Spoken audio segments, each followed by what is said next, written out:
Bienvenido, bienvenida a este podcast de Vivir en Paraguay, el podcast donde hablamos de Paraguay, conocemos Paraguay, hablamos con protagonistas de Paraguay para que si eres un extranjero que está pensando en venir a Paraguay tengas una visión lo más completa posible y si eres uno de sus muchos amigos paraguayos, pues que continúes tú también estando en relación con tu país. Hoy tenemos un invitado que conoce profundamente este país y desde una perspectiva que a mí personalmente me fascina. Yo que soy persona y hombre de humanidades, después me dedico al marketing, pero mi formación original es de humanidades y me parece apasionante. Y es por eso que tenemos hoy a el profesor doctor David Galeano Olivera. Y déjame que te hable algo de él. Te voy a comentar que el profesor David es lingüista, antropólogo, filólogo y educador paraguayo. Ya ha dedicado más de 5 décadas a la enseñanza, investigación y difusión del guaraní, idioma que considera esencial para comprender la identidad del Paraguay. Además, es fundador y presidente del Ateneo de Cultura y Lengua, del Ateneo de Lengua y Cultura Guaraní desde 1985, es decir, haz los cálculos, pero ya van unos cuantos años. 40, eso es. Y el doctor Galeano ha sido pionero en iniciativas de atención, que esto es curiosísimo, como la creación de la versión en guaraní de la Wikipedia, que todos conocemos, y la traducción del navegador Mozilla Firefox al guaraní. Su labor ha sido reconocida con múltiples distinciones, incluyendo la Orden Nacional al Mérito Comuneros y el título de Hijo Directo de Asunción. Bueno, hoy tenemos el honor de conversar con él para explorar las profundidades del alma paraguaya a través de ese prisma que supone el idioma guaraní. Muchas gracias, David, por estar aquí. Un placer, Jacinto, y un saludo a todos los que nos están acompañando. Sí, que son muchos. David, puede parecer una obviedad, profesor, que en Paraguay uno tiene interés en el guaraní, pero la realidad es que su interés es muy acentuado desde hace décadas. ¿Qué le motivó a dedicar su vida al estudio y la promoción, la difusión del idioma guaraní? Yo provengo de una familia de extracción rural, comúnmente campesina, dicho acá en Paraguay, y mis padres nacieron, uno de ellos en una comunidad muy distante, en el departamento de Caazapá, en una ciudad con nombre, ya Caazapá, un nombre guaraní, Yutí es el otro nombre guaraní, allí nació él. Mi madre, por su parte, nació donde alguna vez se elevó y se puso de manifiesto una de las misiones jesuíticas del Paraguay, en la ciudad de Trinidad, en Itapúa. Y ambos eran guaraní hablantes. Yo crecí en ese medio, viví un corto tiempo en Asunción, luego por razones familiares me tocó vivir un buen tiempo en Yutí, donde todo lo que significaba vivir era en guaraní. No tenía otra herramienta más que el guaraní. Y bueno, ya para estudiar llegué acá a Asunción, hice mis estudios primarios, los secundarios me tocó realizar en el Colegio Nacional, un colegio muy importante en Paraguay, donde el que en este caso postulaba a desarrollar entonces el primero de los 6 años tenía que optar una lengua que era la que lo iba a acompañar por 6 años. En mi caso iban a ser 6 años. Las opciones eran inglés, francés y guaraní. Bueno, y pasó algo muy interesante que marcó siempre el rumbo de mi vida, que mi padre en algún momento me dijo, diciéndome escuchando de guaraní, deñe, ebe guaraní, y qué guaraní, vos hablás más de guaraní, metete a estudiar guaraní. Entonces, ya en el colegio, teniendo 13 años, hasta los 17, 18 años, cursé guaraní. Eso mismo hizo que después, ya por una especie de afecto al guaraní, tuviera que hacer el profesorado de lengua guaraní. Y yo, teniendo prácticamente 19 años, ya era profesor de guaraní. Y empecé una carrera que hasta hoy resultó apasionante, desafiante, como una tremenda aventura donde uno no sabe precisamente qué va a encontrar en el derrotero, en el camino. Y hubo en este caso una serie de circunstancias demasiado agradables, muy positivas, y otras veces también de las más complicadas. Pero esa es un poco la razón que de alguna manera me vinculó al guaraní, ya de hecho en la familia y luego ya en los estudios. es interesante esa difusión del guaraní, porque ahora estamos en pleno siglo XXI, ya 2025, estamos grabando este capítulo, en el que el guaraní se enfrenta a los desafíos de un mundo globalizado, de extranjeros que venimos y que no conocemos el idioma y que algunos sí queremos aprenderlo, otros menos, pero bueno, la convivencia también con los anglicismos, es un momento, debe ser quizás lingüísticamente como emocionante, ¿verdad?, para el guaraní. Es como un laboratorio evidencial, las cosas van ocurriendo y a la vez vamos analizando, estudiando todo lo que va ocurriendo, que es una perspectiva lingüística y antropológica.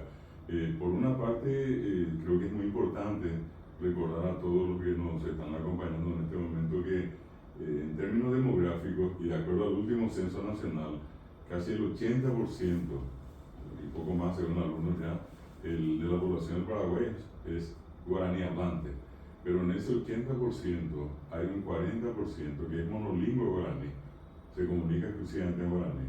Y luego tenemos un porcentaje también importante hoy de hablantes en castellano y en el español, y hablamos de aproximadamente 28,5%.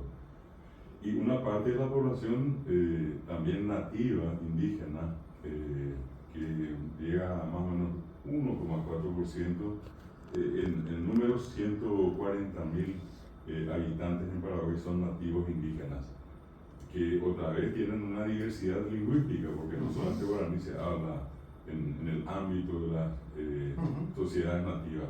Sin embargo, en los 140.000, aproximadamente 100.000 hablan guaraní, o sea, su lengua materna es el guaraní. Y ahí está el hecho del fenómeno notable, que normalmente también llama la atención, independientemente al caso tan interesante que se plantea contigo y con la gente que sigue toda esta trayectoria, esta labor que estás haciendo, de interesarse, de conocer la lengua. Hay un fenómeno que siempre llama la atención. ¿Cómo es que hoy apenas 100.000 personas nativas sean las que restan de una gran nación que siguen hablando su lengua original? Sin embargo, esa lengua hoy en día es hablada por prácticamente el 80%, ¿verdad? O sea, restémosle el 1% y 79% del Paraguay sigue hablando guaraní sin ser población nativa indígena. Y eso muestra un fenómeno muy interesante, varias veces estudiado, donde hay un hecho que, repito, llama la atención del mundo. Se ha dado, por ejemplo, con el quichua o con el aymara, con otras lenguas, pero el fenómeno en el caso del quichua es que hay un 70% de hablantes nativos.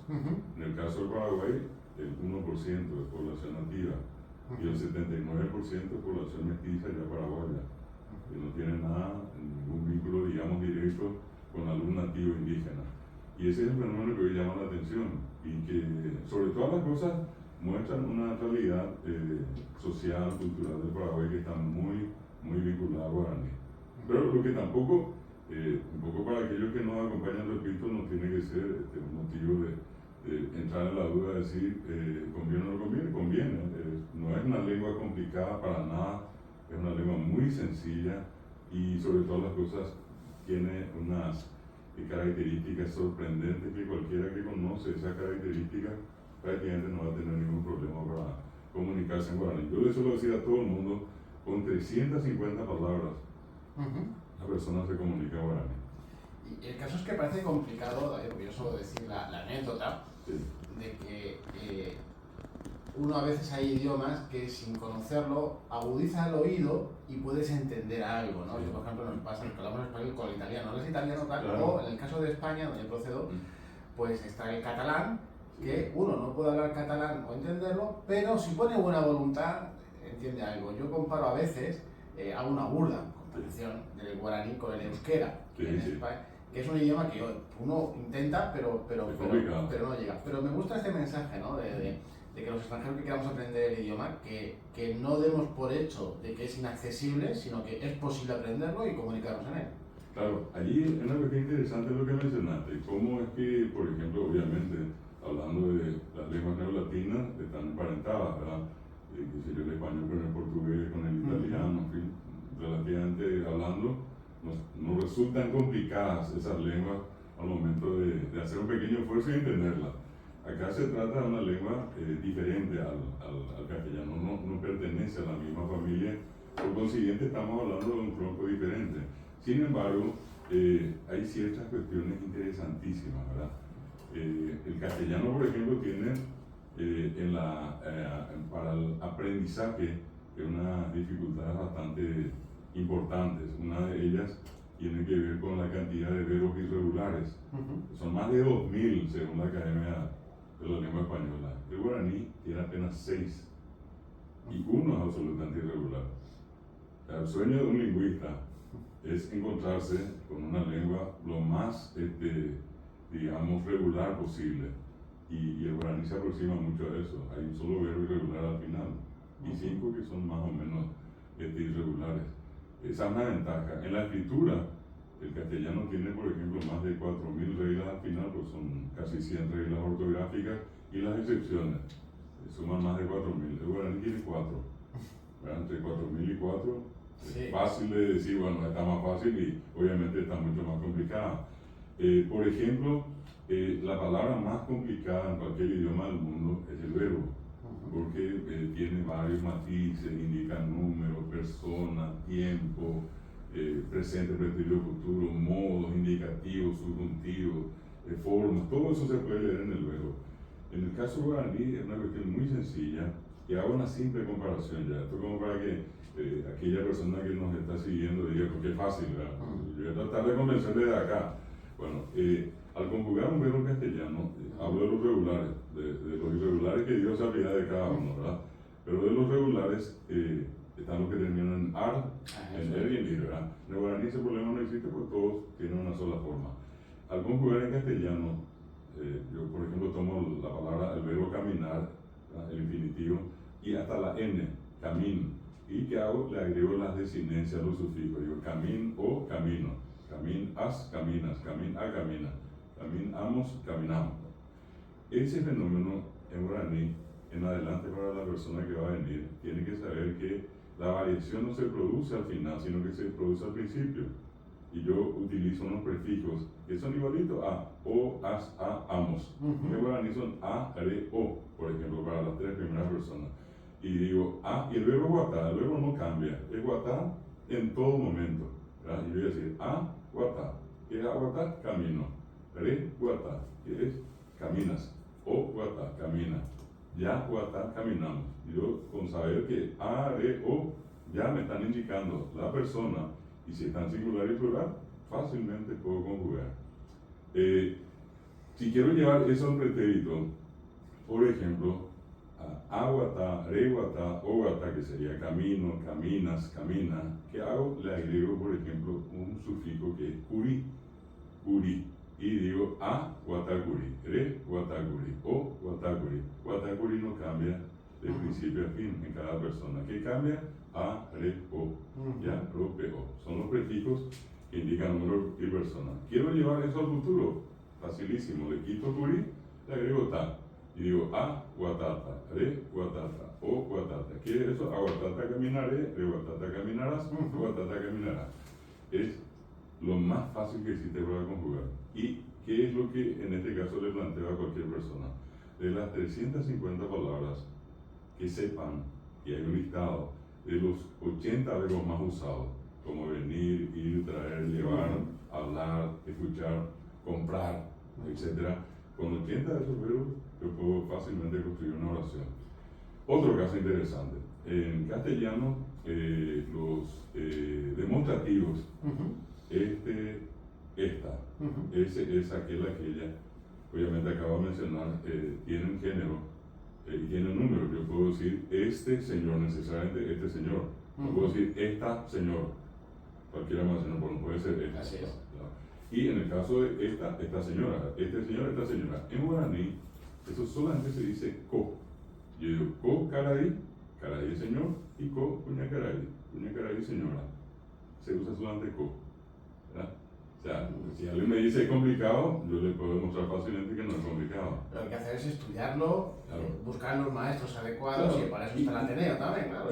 Obviamente, y lo importante es que el que conoce estas características que estoy mencionando, fácilmente, mentalmente va a poder estructurar la lengua. Y te doy Sí. Lo que en castellano es, por ejemplo, son los adjetivos calificativos. Yo puedo decir lindo, linda, lindos, lindas. En guaraní solamente se dice pona. No hay otra forma. Exagerando, yo suelo hacer esto con mis alumnos dentro de la universidad. Por ejemplo, no hay pona, pono, ponas, ponos. Pona para todo. Yo quiero decir, este señor lindo, con cara y pona. Esta señora linda, con cuña cara y pona. Lo único que cambia es cara y cuña cara y. Pero co, y ya expliqué, esta y pona es lindo, linda, pero se dice guaraní pona. Entonces, hablando de este tipo de situaciones, y la gente que entiende esto o va comprendiendo esto, no va a tener ningún problema. De alto, alta, alto, alta, guaraní y bate. Flaco, flaca, flacos, flacas, pilu, punto. Robusto, obeso, gordo, gorda, gordo, gorda, gira. Ya está. Esa es la cuestión. Sí, como en cualquier otro lado, a lo mejor existe una especie de leyenda urbana, que es difícil, que es complicado, que no, para nada, para nada. Qué alegría me das y seguro que a todas las personas que nos están escuchando, que ven la esperanza de que no, de que efectivamente el guaraní es accesible más allá de lo que uno pueda imaginar. Y te doy otro dato, de lo que va a encontrar la gente que venga en su momento al Paraguay y que venga así con optimismo, con ganas, es que mezclamos el castellano con el guaraní. Sí, que es otro fenómeno, me parece interesantísimo, ¿no? Yo pará, que nosotros, por ejemplo, decimos, usamos más acá el trato así muy íntimo, esto de tratarnos no como venga usted o ven tú, o acá es vení vos. Usamos mucho lo seo, ¿verdad? Entonces, es vení, y como en guaraní existe una fórmula para dar una orden y suavizarla, hacer que la orden tenga un carácter de fuego, le agregamos na y decimos, el que va a venir acá va a escuchar mucho, vení na, andate na, contale na. Es como decir, contale por favor o cuéntale por favor, ¿verdad? Pero esa terminación na entra pero de lleno al castellano nuestro de cada día.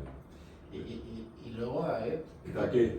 Vení, que llevarle, que traerle, y es que es la orden cerrada, que no admite ningún tipo de dudas, es la que se tiene que cumplir. Vení, que si no, hay algún castigo detrás. Andate, que traerle, que contarle, que, ¿verdad? Eso es muy nuestro. Y mezclamos otra vez las dos y decimos decirle que na, llevarle que na, contarle que na. En las preguntas es muy común que nosotros usemos el pico o pío, porque el sufijo va siempre después del verbo. Yo voy a decir o caru, caru es comer, se a caru, dere caru, ja o caru. Yo digo o caru pico jae, que comió él o comió ella. Que allí otra una nueva cuestión interesante. Él y ella en guaraní es jae. Ya no hay esa discriminación. Entonces, eso lo que hace es simplificar y facilitar. Entonces, vamos a encontrar el caso de la pregunta, que es muy recurrente. ¿Qué pío querés? Es la pregunta. Sí, es que me estoy sonriendo mientras que te estoy escuchando, porque mis hijas en el colegio obviamente tienen enseñanza de guaraní y ellos lo pasan bien porque la didáctica es divertida, pues son canciones, juegos, está adaptado. Sí. Pero de repente en casa dicen pico pué, dicen papá.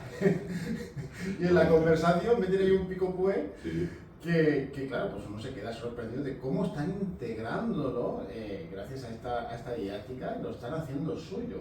Sí, sí. Interesantísimo. Y de hecho, la gente que ya estuvo acá o la que de acá fue alguna vez y todavía está dando vuelta por el mundo y están aquellos, entre ellos españoles, que quieren venir. El tema es que todo esto que estamos hablando, toda esta manera de expresarnos, es común, está en la calle. Es decir, no es que uno va a tener que ir a un lugar, a una ciudad, a un pueblo y allí escuchar esto que estamos diciendo. No hay que ir a la aldea del interior indígena. Uno puede ir al Palacio de Gobierno, puede ir al Parlamento, donde sea, y uno va a escuchar a la gente hablando así. Y claro, está el caso, ya una cuestión académica, me piden a mí, no sé, un parlamentario, alguna autoridad, y hace un discurso como corresponde en castellano y hace un discurso como corresponde en guaraní. Sin embargo, en ese lenguaje desenfadado, de allí en la calle, popularmente hablando, entre la gente, lo más común es escuchar esa mezcla. Y hablando de guaraní, más allá de que sea una forma de comunicación como lengua, como idioma, que tiene su academia también, que hay que destacar,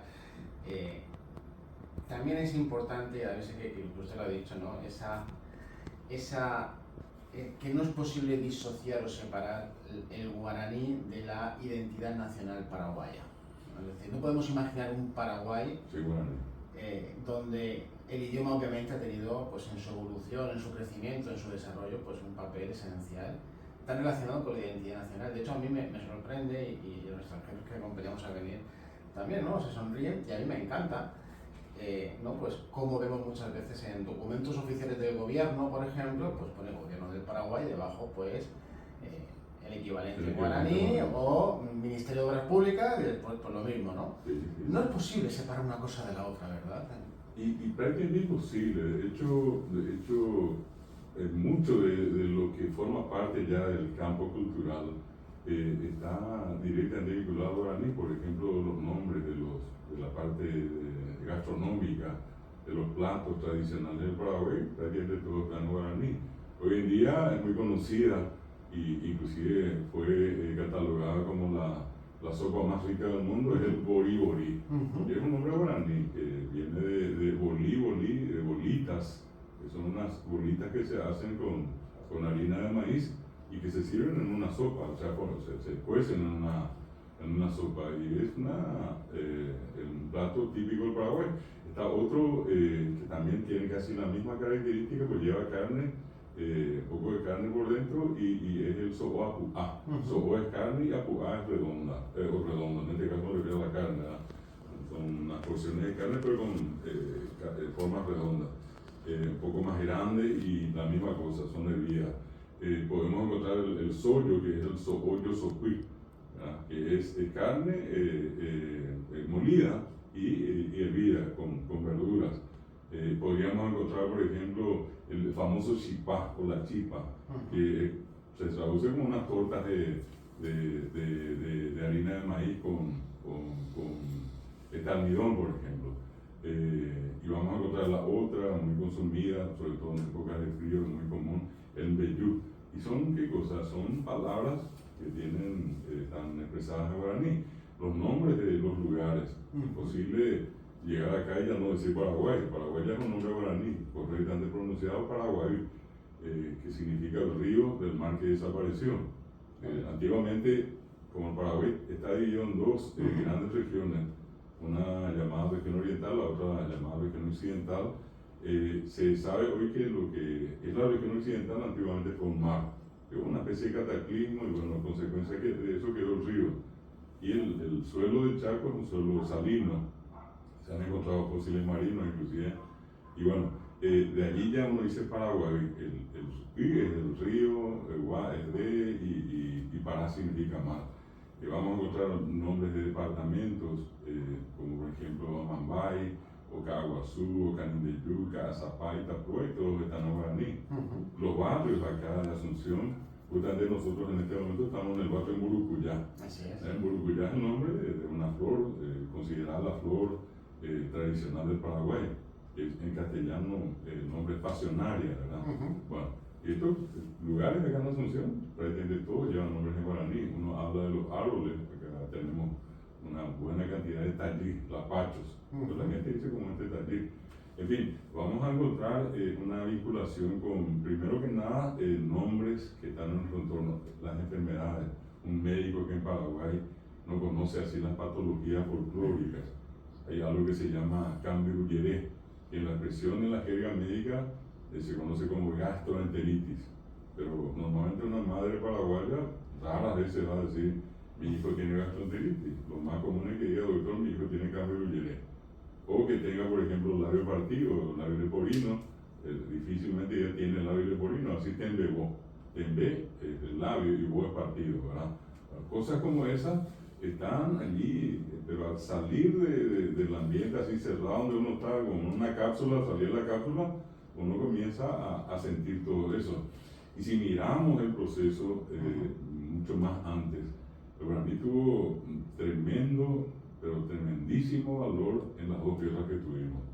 Eso me preguntaba, porque al final era un idioma, no decir secreto, pero era un idioma que servía para comunicarse y que...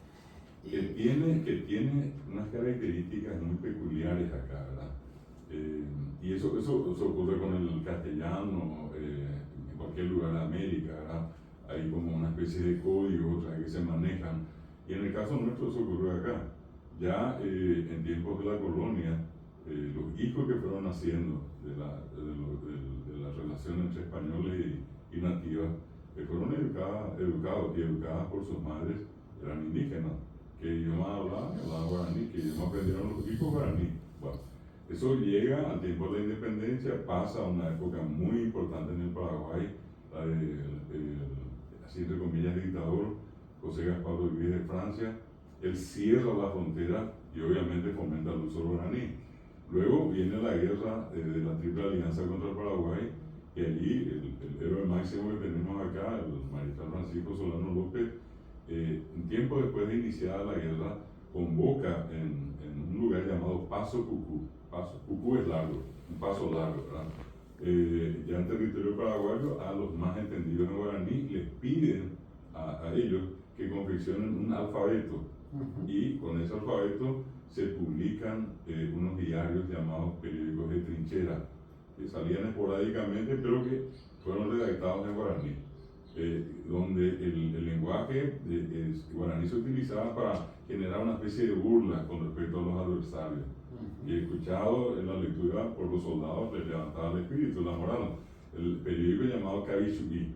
Cabisuí es la avispa, esas que pican mucho, ¿verdad? Bueno, y eso era el Cabisuí, algo que podía picarle a los demás con mucha fuerza. Las batallas allí se vivieron todas en guaraní. Las famosas mujeres que tanto recordó Francisco el Papa eran mujeres guaraní hablantes, no hablaban ni inglés, ni francés, ni castellano, hablaban guaraní. Termina la guerra, Paraguay queda diezmado, una guerra sanguinaria, de la Triple Alianza contra Paraguay, queda diezmado Paraguay, y en ese diezmo casi un 80% eran mujeres. Y esas mujeres volvieron a procrear y renovaron la población. Casi 1 millón que éramos, quedamos menos de 1 millón al terminar la guerra del 70, la guerra de la Triple Alianza. Y en 60 años, esas mujeres se encargaron de tener cuando menos 10 hijos cada una, 15 o 20, y otra vez esas madres, ¿qué idioma usaron para educar a sus hijos? Y solamente el guaraní. Llegamos 60 años después, a 1932, el Paraguay entra en la Segunda Guerra, totalmente desigual con Bolivia. Y en ese proceso, nuevamente, la otra figura legendaria, el comandante paraguayo de la guerra del Chaco, el mariscal José Félix Echeverría, ya mariscal después, él también hace lo mismo que López, declara el guaraní como idioma oficial de las tropas paraguayas y causa estragos. Hay batallas que se pueden decir que se ganaron esas batallas simplemente por usar ciertas claves en guaraní. Y toda la historia de lo que ocurrió allí ocurrió en guaraní. Por eso es que en la mención que suelo hacer, en el sentido de decir es imposible entender al paraguayo sin el guaraní, al guaraní sin el paraguayo, en realidad lo que me estoy refiriendo a todo ese proceso histórico que estuvo totalmente cubierto de guaraní. También, obviamente, no estoy negando para nada el castellano y otras lenguas que a partir de 1900 se incorporaron acá. Llegaron mucha gente hablante del francés, italianos que llegaron a Argentina, llegaron acá, pero las lenguas que tuvieron definitivamente una incidencia enorme en toda la historia del Paraguay, respectivamente el guaraní en mayor grado, y obviamente el castellano en segundo lugar. No, y es increíble para mí, ¿no? Como extranjero que se acerca y que quiere aprender cada vez más del Paraguay, porque hace un tiempo estuvimos en el Chaco paraguayo, y es sorprendente, ya como persona, ¿no? con interés por los idiomas y por la cultura paraguaya, el que pues la comunidad menonita, ¿no? tan presente en la zona, habla español con acento muchas veces alemán, pero habla guaraní. Sí. Pero habla guaraní. No sé si con acento o sin acento, pero habla guaraní, y es increíble, ¿no? Cómo las corrientes migratorias que históricamente ha tenido Paraguay también han adoptado el idioma. Notable, partamos de tu propia patria que es España. La gente que llegó y sigue llegando tiene un poder de adaptación sorprendente. Yo he conocido a cuantos españoles que han llegado acá y sin ningún problema han aprendido guaraní, se han comunicado con todos, ¿verdad? Hasta mal hablando perdieron el acento español y bueno, han hablado como cualquiera de nosotros. Sin embargo, respetando siempre todas las naciones, todas las lenguas. Ese fenómeno también se dio con los japoneses, que han llegado acá, han ido a Itapú, al sur del Paraguay, una colonia llamada Pirapó, otra al este, la zona más pujante, el otro Paraná, y está una comunidad que vive en una colonia que se llama Iguazú. Da la casualidad que ambos tienen ya nombre guaraní. Y ellos que hicieron, aprendieron guaraní y se convirtieron, si no fuera por el rasgo que los distingue, pasarían por cualquier paraguayo, ¿verdad? No, estoy pensando, que de hecho tengo un amigo que es coreano de segunda generación de la comunidad coreana, y es sorprendente, ¿no? Tiene sus rasgos obviamente coreanos y asiáticos, pero en su casa pues habla en coreano, después habla español cuando quiere, y también habla guaraní, es decir, claro, es una riqueza increíble. Y sumémosle a eso, ¿verdad? Que toda una generación más reciente, pongámosle justamente entre 40, 30 años y menos ya, de gente que comenzó a acceder a varias otras lenguas, perdón. Ya están de por medio el inglés, el francés, y en el caso nuestro acá muy pegado, hay otra vez un fenómeno, para la gente que en una de esas quiera ir al límite del Paraguay con el Brasil, hay un fenómeno muy llamativo, el la mezcla entre el portugués y el guaraní. Hace pocos días estuve por allí y conversando con la gente, en una parte alguien me decía, Icuache Pineu. Pineu es el neumático en el vehículo, y Icua se perforó, tuvo un agujero la cubierta del vehículo, y Icuache Pineu. Y lo siguiente era, Yajá borracharía, Yajá vamos, borracharía sería una gomería, el lugar donde van a recauchutar la cubierta, ¿verdad? Bueno, y ese es un fenómeno de frontera, o sea, no solamente es lo que acá llamamos el portuñol, ¿verdad? El portugués y el español. Un caso de novela lo que tenemos acá en la frontera. A eso sumémosle el tema del guaraní con el portugués. Sí, no, y efectivamente, porque las áreas fronterizas y Paraguay las tienen, pues tiene sentido, ¿no? Que exista eso también. Pensando en todas las personas que nos ven, que no viven en Paraguay, que están pensando en Paraguay, una vez que tenemos claro que el guaraní es un idioma accesible, es accesible, y que tiene un impacto tan fuerte en la cultura, en la sociedad, en nuestra historia, ¿qué tradición paraguaya, qué cosas no deberían perderse para empezar a entender la esencia del Paraguay?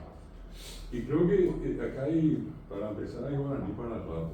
Hay un famoso estudio muy divulgado, en este caso que había sido pedido por la UNESCO a un investigador. Y la conclusión fue la siguiente, consecuencia del estudio que hizo, más de 6.000 lenguas en el mundo, más de 3.300 lenguas en el momento de la publicación en peligro de muerte. Y con un dato llamativo, cada 15 días, en ese momento del informe, cada 15 días moría una lengua en el mundo, ¿verdad? Las lenguas para estar en peligro de muerte son, de acuerdo al informe, son aquellas que tienen menos de 100.000 hablantes. Al tener menos de 100.000 hablantes, las lenguas están en peligro de muerte. ¿Qué ocurre con el guaraní? Tiene aproximadamente 11 millones de parlantes, no solamente en Paraguay, sino que en la región. Porque esto de hablar guaraní, al que viene, le puede seguir en el Brasil, en toda la frontera con el Brasil, se habla guaraní, ¿verdad? Mato Grosso, Paraná, y ni qué decir del lado boliviano, Tarija, Beni, Pando, Santa Cruz, son departamentos donde hay guaraní hablantes. Es la tercera lengua nativa más hablada de Bolivia. Después del aymara y el quechua ya está guaraní. También acá en la frontera nuestra con Formosa, Chaco, Misiones, Corrientes, son guaraní hablantes. Y en toda la región, inclusive Uruguay, que Uruguay, siguiendo la misma regla de Paraguay, Uruguay. El Uruguay es un caracol de mar y es el río donde abundan esos caracoles, ¿verdad? El guaraní tiene una característica muy interesante, que nombra a los lugares por la presencia abundante de algún elemento. Acá, por ejemplo, al cocotero, al coco, le decimos bocayá, y el lugar donde abundan los bocayá, los cocoteros, le agregamos ti, y decimos bocayá. Ti significa abunda.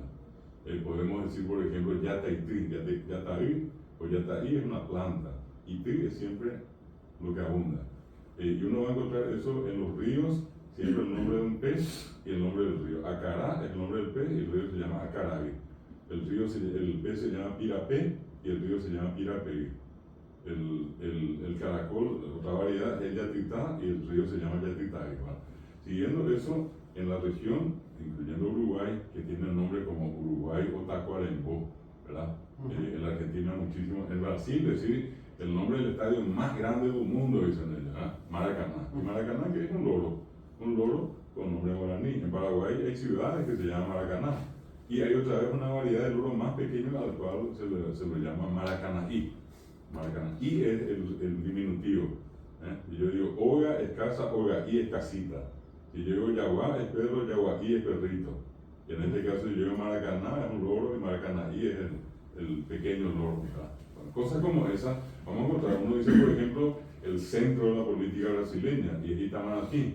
Y Itá es piedra, Maná es deforme, y Ti es Ti, el lugar donde abundan las piedras irregulares, las piedras deformes. El más grande autódromo del Brasil, Yacarepaguá, Yacaré, cocodrilo, una variedad nuestra acá, ¿verdad? Y otra vez tiene variedades, el Yacarejún, que es el negro, el Yacarepaguá, que es el que lleva el nombre del autódromo, y Yacareovero, que es un yacaré que tiene una coloración, digamos, doble coloración. Ese tipo de nombres nosotros vamos a encontrar en toda la región. Y es allí donde, te decía, el guaraní hoy está fuertemente arraigado en la región. La persona que viene se va a encontrar con un idioma que tiene una presencia viva. No es algo que uno va a tener que ir a una especie de museo y mirar, y de acá está el guaraní, acá están unos libros, puedo mirar. O vamos a ir acá a una reservación, un pequeño poblado, donde están los últimos que hablan guaraní. Forma parte de esa realidad, y repito, es como que alguien de habla española decía ir a Estados Unidos, y ¿qué va a hacer? Va a aprender inglés. O va a ir a Francia y tiene que aprender francés. Va a ir a Alemania y va a aprender alemán. Y hasta hoy nadie murió por hacer el esfuerzo por aprender esos idiomas. Va a ocurrir lo mismo acá. Acá va a ser una cuestión mucho más sencilla al hablar de un idioma muy fácil de aprender. Sí, y muy presente de diferentes maneras, porque incluso esto, claro, llama la atención, ¿no? Cuando hablamos de mitología paraguaya, que es apasionante, de allá para hablar otra hora de mitología paraguaya, pero los mitos tienen nombres en guaraní y con unas historias detrás, y son mitos, y los que hemos estudiado humanidades y mitología, pues sabemos qué orientación tienen, pero en el caso del Paraguay están vivamente presentes. No es una cosa que haya quedado como ancestral, sino que siguen. Están en el día a día. Sí. Acá es imposible encontrar a un paraguayo, una paraguaya que alguna vez no haya visto un luisón o un lobisomel, un hombre lobo. Acá le decimos luisón. La O nasal es la que elimina la N, luisón. Y ese luisón acá se presenta de muchas maneras. La gente dice, por ejemplo, si ese luisón le pasa a uno por entre las piernas, lo convierte en un luisón. Si te lame la frente, también, chao, ya sos un nuevo luisón. Están los casos de pora, los fantasmas. Acá nos falta uno que por allí desconozca.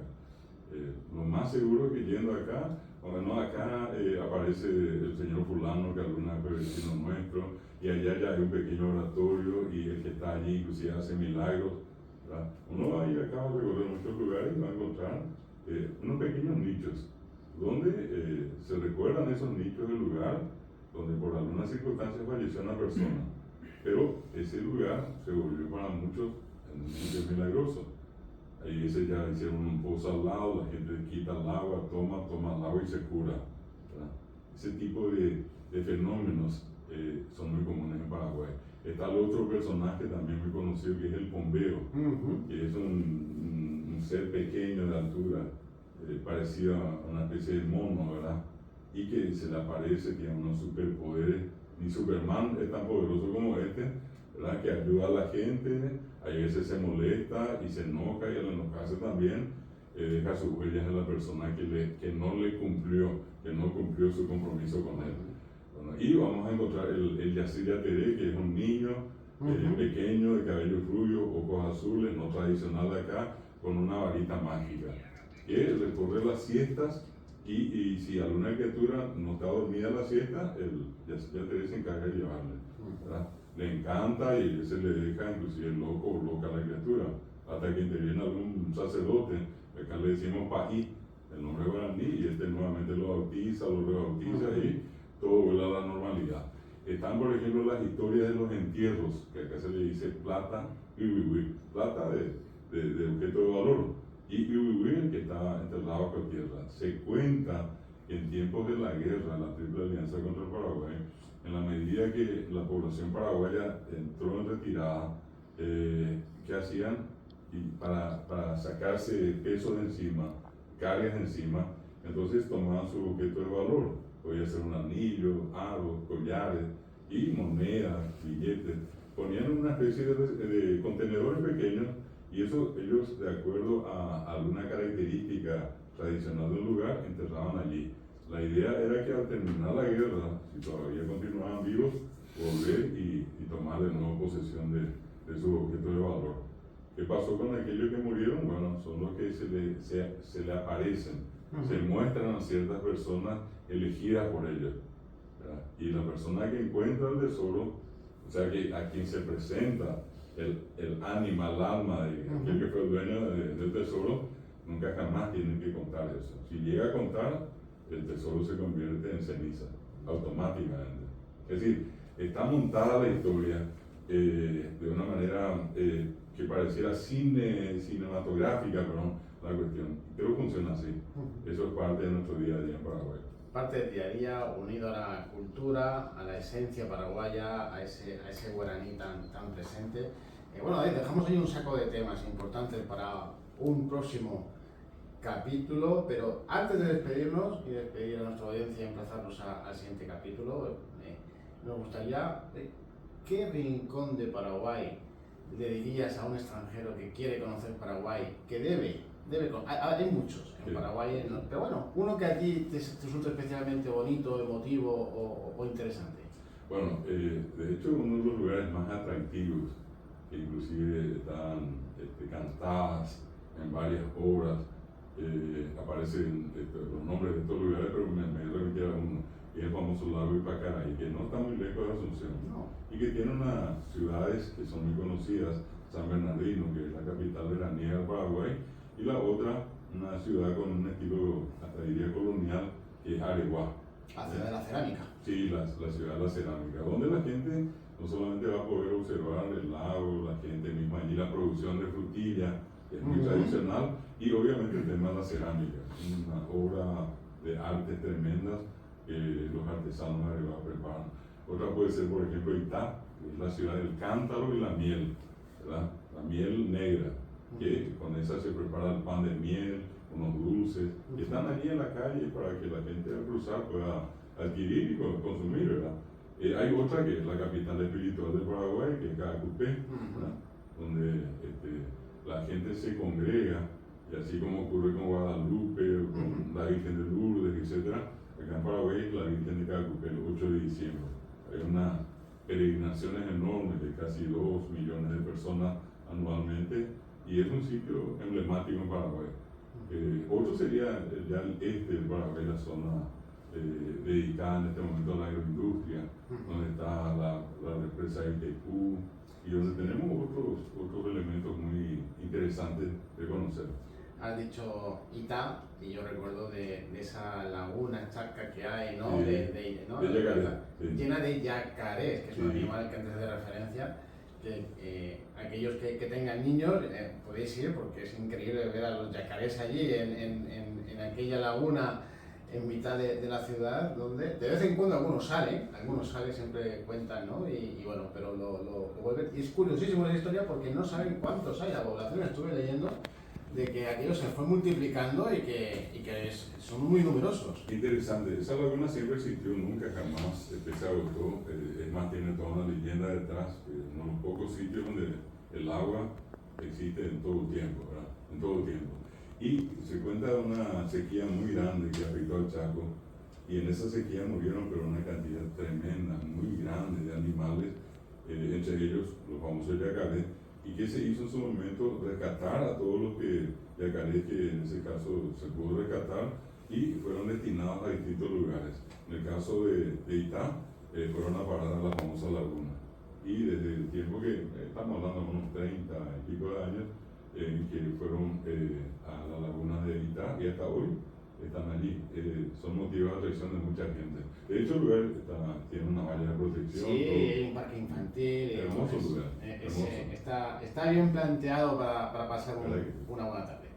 David, profesor, muchísimas gracias por estar aquí. Con nosotros hemos aprendido mucho y nos veremos muy pronto. Muy pronto, y gracias a Jacinto, un saludo a todos los que nos están acompañando siempre. Seguro que sí. Y nada, ya sabes que si te ha gustado este capítulo, este contenido, pues no olvides hacer, pues ya sabes, un me gusta, compartirlo con aquellas personas que les pueda ser interesante o seguirme